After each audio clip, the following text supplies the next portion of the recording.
Vote চুরি করলে এদেশের মানুষ মেনে নেয় না, যে কারণে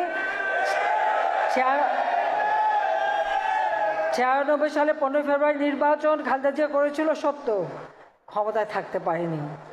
মাত্র 1.5 মাস ওই পার্লামেন্টের আয়ুষ্কাল ছিল। পার্লামেন্ট বসতে না বসতেই সময় শেষ।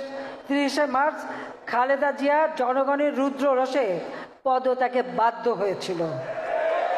এটা বোধহয় বিএনপি লোকরা ভুলে যায় যে ভোট চুরি করে ক্ষমতায় এসে খালেদা জিয়া তার ক্ষমতা হারিয়েছিল জনগণের আন্দোলনের মুখে।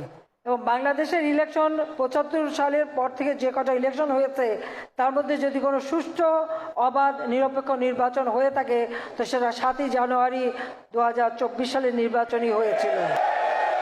হাজার চেষ্টা করেও, মিথ্যা অপবাদ ছড়িয়েও, দেশে বিদেশে নানা তদবির করেও জনগণকে ঠেকাতে পারেনি। জনগণ স্বতঃস্ফূর্তভাবে ভোট দিয়েছে।